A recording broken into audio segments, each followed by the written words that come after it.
دین میں اپنی مرضی نہیں، اپنی خواہشات نہیں، دین میں اپنی پسند نہیں چلتی، بلکہ دین میں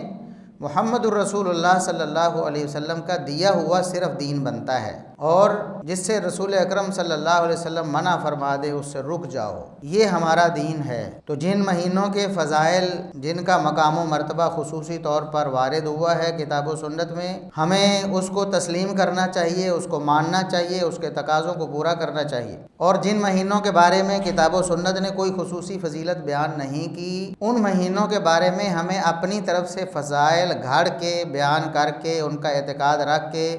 اپنی طرف سے خود ساختہ اعمال کر کے اس دنیا سے نہیں جانا چاہیے، ورنہ دنیا آخرت میں رسوائی اور ذلت مقدر ہوگی۔ کیونکہ اللہ رب العزت نے یہ بات بہت دفعہ قرآن کریم میں دو ٹوک انداز میں بیان فرمائی ہے کہ نجات صرف اور صرف محمد الرسول اللہ صلی اللہ علیہ وسلم کی سنت اور سیرت اور طریقے میں ہے۔ جو شخص محمد الرسول اللہ صلی اللہ علیہ وسلم کا طریقہ چھوڑ دیتا ہے وہ گمراہ ہو جاتا ہے۔ وہ اپنے تہیں جتنی بھی نیکی کے کام کریں، جتنے بھی وہ اللہ رب العزت کو راضی کرنے والے اپنے خیال میں کام کرے، وہ اللہ رب العزت کو راضی نہیں کرتے بلکہ ناراض کرتے ہیں۔ اللہ رب العزت کا تقویٰ میرے پاس سب سے زیادہ، اللہ رب العزت کو سب سے زیادہ راضی کرنے والا میں ہوں، تم مجھ سے بڑھ کر عمل کرو گے، میرا طریقہ چھوڑ کے اللہ کو راضی کرو گے، سختی سے منع فرما دی۔ صحابہ کرام رضوان اللہ علیہم اجمعین نے ابھی سوچا ہے، عمل نہیں کیا، سوچا ہے کہ ہم ایسا کریں تاکہ اللہ راضی ہو جائے، اللہ کے رسول صلی اللہ علیہ وسلم نے سختی سے منع فرما دی۔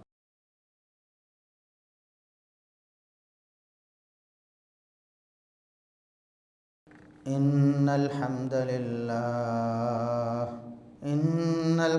لله نحمده ونستعينه ونستغفره ونعوذ بالله من شرور انفسنا ومن سيئات اعمالنا، من يهده الله فلا مضل له ومن يضلل فلا هادي له، أشهد أن لا إله إلا الله وحده لا شريك له، وأشهد أن محمدا عبده ورسوله، اللهم صل على محمد وعلى آل محمد كما صليت على إبراهيم وعلى آل إبراهيم إنك حميد مجيد، اللهم بارك على محمد وعلى آل محمد كما باركت على إبراهيم وعلى آل إبراهيم إنك حميد مجيد، أما بعد فيا أيها الناس، ألا إن خير الحديث كتاب الله، وخير الهدي هدي محمد صلى الله عليه وسلم، وشر الأمور محدثاتها، وكل محدثة بدعة، وكل بدعة ضلالة، أعوذ بالله السميع العليم من الشيطان الرجيم، من همزه ونفخه ونفثه، بسم الله الرحمن الرحيم، يا أيها الذين آمنوا أطيعوا الله وأطيعوا الرسول ولا تبطلوا أعمالكم۔ انتہائی قابل احترام سامعین و سامعات، ہر قسم کی حمد و ثنا، تعریف و تمجید، کبریائی، بڑائی، رفعت و عظمت اللہ رب العزت کے لیے جو پوری کائنات کا خالق و مالک ہے۔ بے شمار لا تعداد بے حد و حساب درود و سلام پیغمبر آخر الزماں، محسن انسانیت، محسن کائنات، جناب محمد الرسول اللہ صلی اللہ علیہ وسلم کی ذات اقدس پر، ربیع الاول کی آج 7 تاریخ ہے۔ پچھلے خطبات جمعۃ المبارک میں بھی یہ بات عرض کی جا چکی ہے کہ اللہ رب العزت نے جب سے زمین و آسمان کا نظام قائم فرمایا ہے، زمانے کو اللہ رب العزت نے سالوں میں تقسیم کیا اور ایک سال کے 12 مہینے بنائے، وہ 12 جو اسلامی مہینے ہیں، جن کا آغاز کیلنڈر میں محرم سے ہوتا ہے اور اختتام ذوالحجہ پہ ہوتا ہے۔ تو ان 12 مہینوں میں سے اللہ رب العزت نے شروع سے ہی 4 مہینے زیادہ شرف والے بنائے، زیادہ مقام و مرتبہ والے بنائے۔ ان میں سے 3 مسلسل ذوالقعدہ، ذوالحجہ اور محرم، اور ایک درمیان میں کر کے آتا 7واں مہینہ رجب۔ اس کے علاوہ رمضان المبارک کے فضائل اللہ رب العزت نے قرآن و سنت میں بیان فرمائے۔ قرآن کریم کی آیات موجود ہیں، رسول اکرم صلی اللہ علیہ وسلم کے فرامین جو اللہ رب العزت کی وحی سے آپ صلی اللہ علیہ وسلم نے ارشاد فرمائے ہیں۔ اسی طرح کچھ اور مہینوں کے بھی کوئی خصوصی اعمال یا فضائل اللہ کے رسول صلی اللہ علیہ وسلم نے ارشاد فرمائے ہیں، اور کچھ مہینے ایسے ہیں کہ جن کے بارے میں کوئی خصوصی فضیلت اور کوئی خصوصی مقام و مرتبہ بیان نہیں ہوا۔ بطور ایک مسلمان اللہ اور اس کے رسول صلی اللہ علیہ وسلم کو ماننے والوں کا یہ فرض ہے کہ جیسے اللہ اور اس کے رسول صلی اللہ علیہ وسلم بتا دیں وہ تسلیم کر لیں، آمنا وصدقنا۔ اور جیسے اللہ رب العزت نے فرمایا وما آتاکم الرسول فخذوہ وما نہاکم عنہ فانتہوا، کہ تمہیں رسول اکرم صلی اللہ علیہ وسلم جو دے دیں اسے لے لو۔ دین میں من مانی نہیں، دین میں اپنی مرضی نہیں، اپنی خواہشات نہیں، دین میں اپنی پسند نہیں چلتی، بلکہ دین میں محمد الرسول اللہ صلی اللہ علیہ وسلم کا دیا ہوا صرف دین بنتا ہے، اور جس سے رسول اکرم صلی اللہ علیہ وسلم منع فرما دے اس سے رک جاؤ، یہ ہمارا دین ہے۔ تو جن مہینوں کے فضائل، جن کا مقام و مرتبہ خصوصی طور پر وارد ہوا ہے کتاب و سنت میں، ہمیں اس کو تسلیم کرنا چاہیے، اس کو ماننا چاہیے، اس کے تقاضوں کو پورا کرنا چاہیے۔ اور جن مہینوں کے بارے میں کتاب و سنت نے کوئی خصوصی فضیلت بیان نہیں کی، ان مہینوں کے بارے میں ہمیں اپنی طرف سے فضائل گھڑ کے بیان کر کے، ان کا اعتقاد رکھ کے،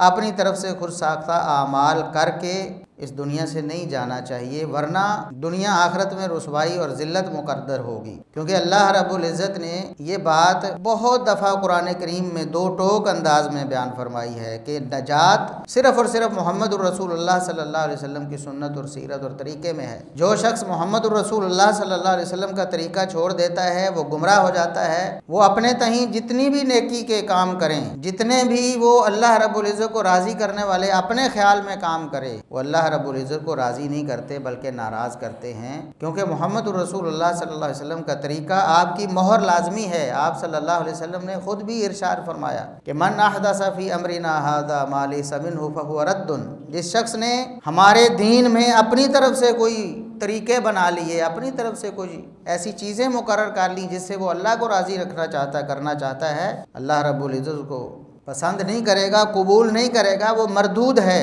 کیونکہ ایسی چیزیں اللہ کو ناراض کرتی ہیں۔ کیونکہ اللہ راضی ہوتا ہے محمد الرسول اللہ صلی اللہ علیہ وسلم کے طریقے پر۔ عمل کرنے والا چاہے کتنی ہی خلوص نیت سے عمل کر رہا ہو، اس کی نیت کتنی ہی اچھی ہو، خوبصورت ہو، اللہ کو راضی کرنے کا کتنا ہی ارادہ ہو، لیکن اگر عمل محمد الرسول اللہ صلی اللہ علیہ وسلم کے طریقے کے موافق نہیں ہے، اللہ قبول نہیں کرتا۔ حتیٰ کہ عمل کرنے والا، حسن نیت رکھنے والا کتنا ہی اعلیٰ مرتبے پر فائز کیوں نہ ہو۔ محمد الرسول اللہ صلی اللہ علیہ وسلم کے بعد اس امت میں صحابہ کرام رضوان اللہ علیہم اجمعین سب سے اعلیٰ اور بالا ہستیاں ہیں، جنہوں نے محمد الرسول اللہ صلی اللہ علیہ وسلم سے علم حاصل کیا، جنہوں نے آپ صلی اللہ علیہ وسلم کی صحبت پائی، جنہوں نے آپ صلی اللہ علیہ وسلم کی ملاقات اور زیارت کا شرف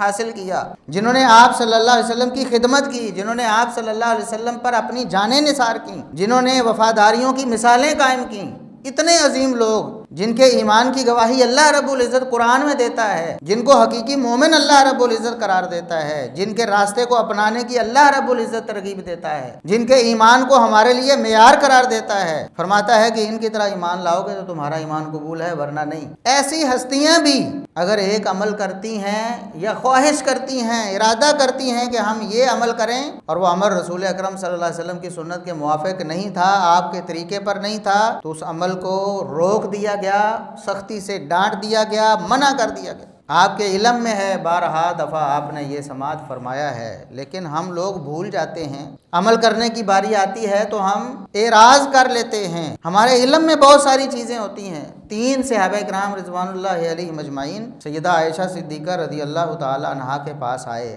آپ صلی اللہ علیہ وسلم کی غیر موجودگی میں پوچھتے ہیں کہ رسول اکرم صلی اللہ علیہ وسلم ہمیں نہیں ملے، تو چلیں آپ صلی اللہ علیہ وسلم کے معمولات کے بارے میں ہمیں بتا دیں، آپ صلی اللہ علیہ وسلم کی رات کی نماز بتائیں، رات کو کتنی عبادت کرتے تھے آپ صلی اللہ علیہ وسلم۔ سیدہ عائشہ صدیقہ رضی اللہ تعالی عنہا بیان فرماتی ہیں کہ آپ صلی اللہ علیہ وسلم راتوں کو عبادت بھی کرتے تھے اور سو بھی جاتے تھے، یعنی ہمیشہ ساری زندگی آپ صلی اللہ علیہ وسلم نے یہ معمول نہیں بنایا کہ بس رات کو جاگنا ہی ہے، عبادت ہی کرنی ہے، سوتے بھی تھے، عبادت بھی کرتے تھے، بڑی بڑی لمبی عبادتیں بھی آپ صلی اللہ علیہ وسلم نے کی ہیں، لیکن آپ صلی اللہ علیہ وسلم کا یہ طریقہ کبھی نہیں تھا کہ آپ نے ساری زندگی ساری راتوں کو جاگنے کا کوئی ایسا پروگرام بنایا ہو یا عمل کیا ہو۔ پھر پوچھا گیا کہ آپ صلی اللہ علیہ وسلم کے نفلی روزوں کے بارے میں بتائیں۔ سیدہ عائشہ صدیقہ رضی اللہ تعالی عنہا نے بیان فرمایا کہ رسول اکرم صلی اللہ علیہ وسلم نفلی روزے رمضان کے علاوہ جو پورے سال میں بڑی کثرت سے رکھتے تھے، لیکن چھوڑ بھی دیتے تھے، کبھی ایسا ہوتا کہ رکھتے ہی چلے جاتے، کئی روزے مسلسل رکھ لیے، نفلی روزے، 1 دن 2 دن 3 دن 5 دن، ہفتہ ہو گیا، اب ایسے گمان ہونے لگا کہ آپ صلی اللہ علیہ وسلم چھوڑیں گے نہیں، اب رکھتے ہی جائیں گے، لیکن آپ صلی اللہ علیہ وسلم پھر چھوڑنا شروع کر دیتے، اور کبھی اتنا چھوڑتے کہ ایسے لگتا کہ اب شاید آپ نے رکھنا ہی نہیں ہے، یعنی نفلی روزے آپ رکھتے بھی تھے چھوڑتے بھی تھے، یہ آپ صلی اللہ علیہ وسلم کا طریقہ ہے۔ سننے والے نے، ایک صحابی نے عرض کیا کہ اللہ کے رسول صلی اللہ علیہ وسلم کے ذمے تو کوئی گناہ نہیں، اللہ رب العزت نے پیشگی آپ صلی اللہ علیہ وسلم کے بارے میں یہ ارشاد فرما دیا ہے کہ آپ کو اللہ رب العزت کسی گناہ کے بارے میں نہیں پوچھے گا، آپ کے ذمے کوئی لغزش نہیں۔ آپ صلی اللہ علیہ وسلم جب راتوں کو لمبی لمبی عبادت کرتے ہیں تو ہم تو گناہ گار ہیں، ہمارے تو ذمے گناہ بھی ہوتے ہیں، ہم نے اللہ کو حساب بھی دینا ہے، کیوں نہ ہم آپ صلی اللہ علیہ وسلم سے زیادہ رات کو عبادت کریں تاکہ ہمارے گناہ معاف ہو جائیں۔ چنانچہ میں اعلان کرتا ہوں، ایک صحابی عرض کرنے لگے، میں اعلان کرتا ہوں میں ساری زندگی رات کو سوؤں گا نہیں، صرف راتوں کو عبادت ہی کروں۔ دیکھیں نیت کتنی اچھی ہے، اللہ کو راضی کرنے کی نیت ہے نا، اللہ رب العزت کا قرب حاصل کرنے کی نیت ہے، اپنے گناہوں کو معاف کروانے کی نیت ہے، اور جو عمل کرنا چاہتے ہیں وہ کتنا خوبصورت ہے، رات کو عبادت کرنا،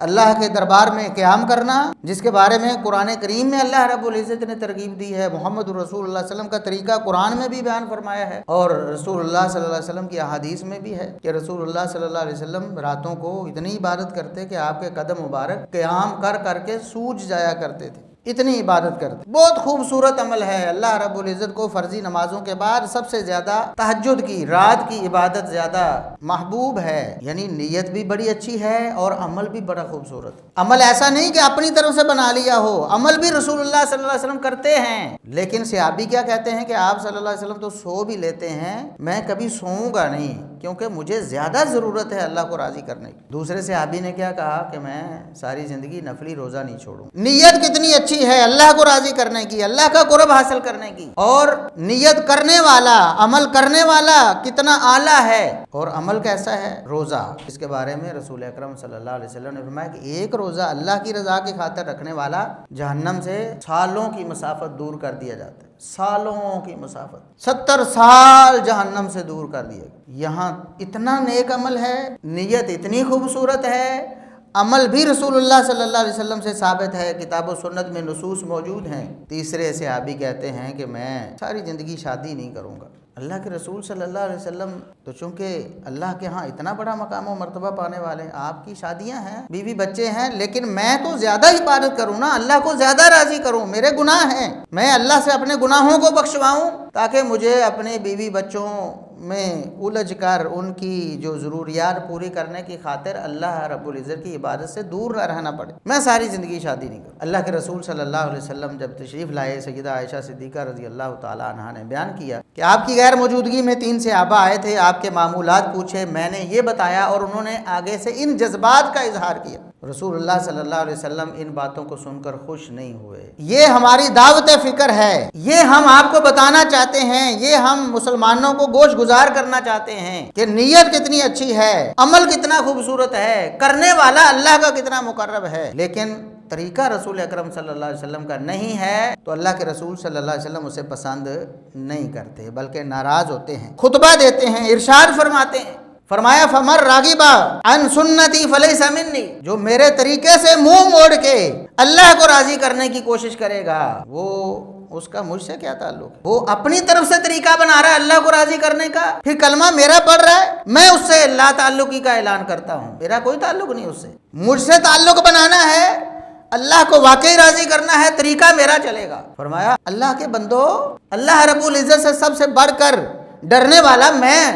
اللہ رب العزت کا تقویٰ میرے پاس سب سے زیادہ، اللہ رب العزت کو سب سے زیادہ راضی کرنے والا میں ہوں، تم مجھ سے بڑھ کر عمل کرو گے، میرا طریقہ چھوڑ کے اللہ کو راضی کرو گے، سختی سے منع فرما دی۔ صحابہ کرام رضوان اللہ علیہم اجمعین نے ابھی سوچا ہے، عمل نہیں کیا، سوچا ہے کہ ہم ایسا کریں تاکہ اللہ راضی ہو جائے، اللہ کے رسول صلی اللہ علیہ وسلم نے سختی سے منع فرمایا۔ تو صحابہ کرام رضوان اللہ علیہم اجمعین اللہ کے رسول صلی اللہ علیہ وسلم کی تعلیمات کی وجہ سے پھر کس قدر محتاط ہوتے تھے، ان کو دین میں اپنی طرف سے کوئی عمل کرنا یا بنانا، معمولی سا بھی اس میں فرق ڈالنا اتنا ناپسند تھا۔ عبداللہ ابن عمر رضی اللہ تعالیٰ عنہما رسول اکرم صلی اللہ علیہ وسلم کے بڑے پیارے صحابی، سیدنا عمر ابن خطاب رضی اللہ تعالیٰ عنہ جو خلیفہ دوم ہیں، ان کے لختے جگر ہیں، فرزند ارجمند ہیں، اور علم کا کیا حال ہے کہ رسول اکرم صلی اللہ علیہ وسلم ایک سوال کرتے ہیں، صحیح بخاری کی حدیث ہے، صحابہ کرام کی مجلس ہے، بڑے بڑے صحابہ کرام بیٹھے ہوئے، بزرگ تشریف فرما ہیں، عبداللہ ابن عمر بھی بیٹھے ہیں، رسول اکرم صلی اللہ علیہ وسلم ایک سوال کرتے ہیں تو سوال کا جواب کوئی نہیں دیتا، کوئی جواب نہیں دیتا۔ عبداللہ ابن عمر رضی اللہ تعالیٰ عنہما ان کے پاس اس کا جواب ہے، لیکن بڑے لوگ بیٹھے ہوئے ہیں تو وہ جھجک کی وجہ سے خاموش رہتے ہیں، جھجک کی وجہ سے خاموش رہتے ہیں۔ بعد میں بتاتے ہیں، رسول اکرم صلی اللہ علیہ وسلم نے بھی بتا دیا کہ سوال کا جواب یہ ہے۔ عبداللہ بن عمر رضی اللہ عنہما بتاتے ہیں اپنے والد گرامی عمر ابن خطاب رضی اللہ عنہ کو کہ مجھے علم تھا لیکن میں تو جھجک کی وجہ سے خاموش ہو گیا کہ بڑے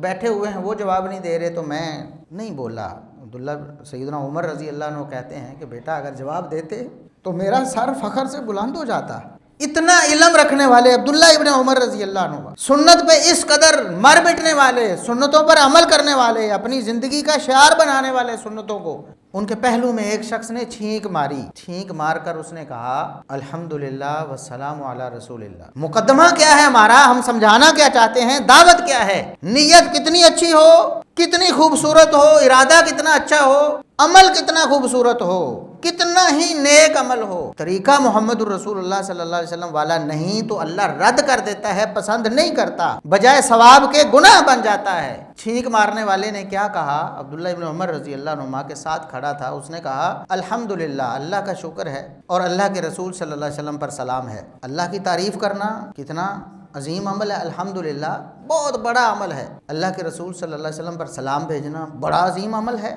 نماز ہی اللہ قبول نہیں کرتا، السلام علیکم ایھا النبی ورحمۃ اللہ وبرکاتہ نہیں کہتے، نماز نہیں ہوتی۔ ہماری نماز کا لازمی جز ہے یا ایھا الذین آمنوا صلوا علیہ وسلموا تسلیما۔ اللہ نے قرآن میں فرمایا نا، ایمان والو محمد الرسول اللہ صلی اللہ علیہ وسلم پر درود بھی پڑھو اور سلام بھی پڑھو۔ صحابہ نے عرض کیا، صحیح بخاری کی حدیث ہے، اللہ کے رسول سلام تو ہمیں پتہ ہے، ہم تشہد میں اتحیات میں السلام علیکم ایھا النبی پڑھتے ہیں نا، درود کے بارے میں آپ بتا دیں، فرما دیں کہ درود کیسے پڑھنا ہے۔ فرمایا اللہم صلی علی محمد وعلی آل محمد، درود ابراہیمی سکھا دیا آپ صلی اللہ علیہ وسلم۔ یہ مطلب ہے محمد الرسول اللہ صلی اللہ علیہ وسلم پر درود و سلام پڑھنے کا، اور اس کے بغیر نماز قبول نہیں ہوتی۔ اتنا عظیم عمل ہے، اور اس شخص نے کیا ہے، چھینک مارنے کے بعد الحمدللہ کہا اور اللہ کے رسول صلی اللہ علیہ وسلم پر سلام بھیجا، اور یہ جامع ترمذی کی حدیث ہے، بالکل صحیح حدیث۔ عبداللہ بن عمر رضی اللہ عنہ فرمانے لگے کہ میرے بھائی، میں بھی اللہ کی تعریف کرتا ہوں، اللہ کے رسول صلی اللہ علیہ وسلم پر سلام میں بھی بھیجتا ہوں۔ لوگ سمجھ لیتے ہیں نا کہ یہ تو درود و سلام سے روک رہے ہیں، پتہ نہیں یہ درود و سلام کے منکر ہیں۔ عبداللہ بن عمر فرمانے لگے اللہ کے بندے، ہم سے بڑھ کر کون اللہ کے رسول پر درود بھیجتا ہے، لیکن لیسا ہاکذا علمنا رسول اللہ صلی اللہ علیہ وسلم، اللہ کے رسول صلی اللہ علیہ وسلم نے چھینک مارنے کے موقع پر ہمیں ایسا نہیں سکھایا، لہٰذا اللہ کے رسول پر جتنا چاہو درود بھیجو، لیکن چھینک مار کر درود بھیجنا اللہ کے رسول صلی اللہ علیہ وسلم کے طریقے کی مخالفت ہے، کیونکہ آپ صلی اللہ علیہ وسلم نے طریقہ سکھا دیا ہے، ہمیں سکھایا ہے الحمدللہ علی کل حال کہیں۔ جب ہمیں محمد الرسول صلی اللہ علیہ وسلم کا طریقہ معلوم ہے تو اسے چھوڑ کر اپنی طرف سے الحمدللہ والسلام علی رسول اللہ کیوں کہیں ہم؟ یہ کہنے والے کون ہیں؟ عبداللہ ابن عمر رضی اللہ عنہ، رسول اللہ علیہ وسلم کے جلیل القدر صحابی۔ نہ ان کی نیت میں شک کیا جا سکتا ہے، نہ ان کی محبت میں شک کیا جا سکتا ہے، نہ ان کے تعلق میں شک کیا جا سکتا ہے، اور نہ دین کی سمجھ ان سے بڑھ کر بعد والوں کو ہو سکتی ہے۔ کون ہے آج جو کہے عبداللہ بن عمر رضی اللہ عنہما سے زیادہ مجھے پتا ہے کہ ہم دین میں اپنی طرف سے بھی کچھ بنا سکتے ہیں؟ منع فرما دیا، خبردار یہ کام نہیں کرنا۔ عبداللہ ابن مسعود رضی اللہ تعالیٰ عنہما بڑے جلیل القدر صحابی ہیں، باہر سے آنے والے جو آ کر رسول اللہ صلی اللہ علیہ وسلم سے ملتے ہیں، وہ کہتے ہیں ہمیں ایسے لگتا ہے کہ عبداللہ بن مسعود رضی اللہ عنہ تو رسول اللہ صلی اللہ علیہ وسلم کے گھر میں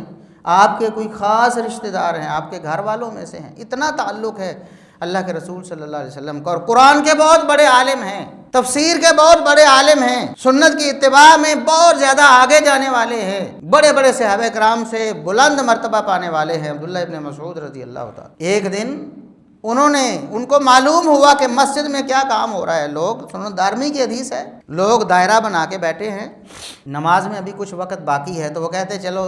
ذکر کر لیتے ہیں، مل جل کر اجتماعی ذکر کر لیتے ہیں۔ بیٹھے ہیں دائرہ بنا کر، ایک شخص کہتا ہے 100 دفعہ سبحان اللہ کہو، سارے 100 دفعہ سبحان اللہ کہتے ہیں، پھر وہ کہتا ہے 100 دفعہ الحمدللہ، اللہ اکبر، لا الہ الا اللہ۔ اس طرح دور چل رہا ہے ذکر کا۔ تو عبداللہ ابن مسعود رضی اللہ تعالیٰ عنہ تشریف لائے مسجد میں، بڑے سخت ناراض ہوئے، فرمانے لگے اللہ کے بندو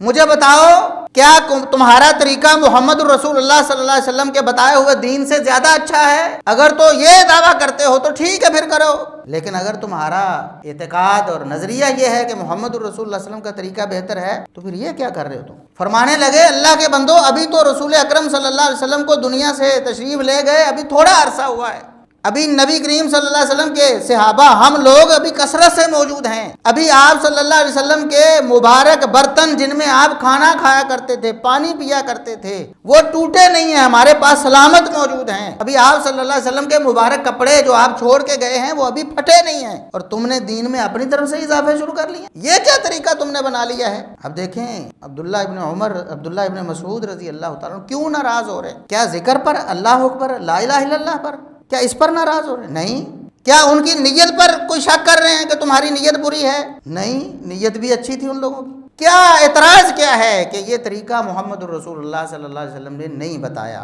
یہ طریقہ ہوتا تو آپ بھی مجلس لگاتے مسجد نبوی میں، سارے صحابہ کو چلو بھی 100 دفعہ یہ، 1000 دفعہ یہ۔ مقصد کیا ہے بتانے کا کہ طریقہ محمد الرسول اللہ صلی اللہ علیہ وسلم کا چلے گا، اللہ تبھی راضی ہوگا، ورنہ اللہ ناراض ہوگا، راضی نہیں ہوگا۔ فرمایا یہ دین میں اپنی طرف سے کام بنا کر سمجھتے ہو کہ ہم اللہ کو راضی کر لیں گے، نہیں کر سکتے، اللہ ناراض ہوگا، راضی نہیں ہوگا۔ اور وہ حدیث جو میں پچھلے خطبات میں بھی عرض کر چکا ہوں کہ حوض کوثر پہ جب لوگ آئیں گے اور روکا جائے گا انہیں، محمد الرسول اللہ علیہ وسلم پوچھیں گے، یہی وجہ ہوگی ان کو